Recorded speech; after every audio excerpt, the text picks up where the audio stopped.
আজ রান্না হবে গরুর মাংস আলু দিয়ে পাতলা ঝোল করে, আর সাথে খিচুড়ি থাকবে। এই তো আমি এখানে আদা বাটা, রসুন বাটা, মরিচের গুঁড়ো, হলুদের গুঁড়ো, ধনিয়ার গুঁড়ো, লবণ, জিরার গুঁড়ো, গরম মশলা গুঁড়ো, মাংসের মশলা সব কিছু দিয়েছি। আর এই তো আমার গরুর মাংস আর আলু রেখে দিয়েছি। টমেটো আর পেঁয়াজ ভেজে নিয়েছি, সরিষার তেল দিয়ে আমি রান্না করব। এই তো ভেজে নিয়েছি। এবারে মশলাগুলো পানি দিয়ে দেব। এবারে আমি মশলাগুলো একটু পানি দিয়ে দিয়েছি।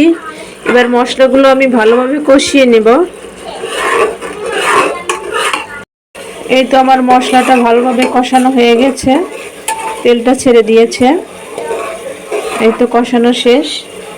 এবারে আমি মাংসগুলো দিয়ে দেব।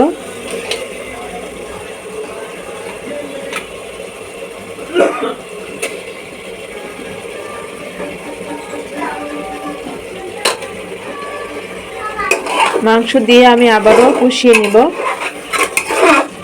অনেক সময় নিয়ে আমি ভালোভাবে কষিয়ে নেব। ফিরে আসছি কিছুক্ষণ পর, কষানো শেষ হলো। এই তো মাংসটা কষানো হয়ে গেছে, অনেক সুন্দর কালার আসছে। তো অনেক সময় নিয়ে আমি ভালোভাবে কষিয়ে নিয়েছি। এবারে আলুগুলো দিয়ে দেব। আলুগুলো দিয়ে একটু কষিয়ে নেব আমি।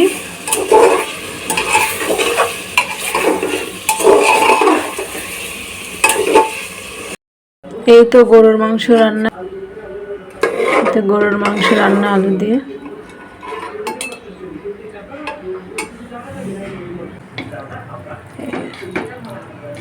নরম নরম করে আমি রান্না করেছি নতুন চাউলের খিচুড়ি। এই তো আমার আজকের রান্নার আয়োজনে ছিল খিচুড়ি রান্না আর আলু দিয়ে গরুর মাংস রান্না। সবাই ভালো থাকবেন, সুস্থ থাকবেন। আল্লাহ হাফেজ।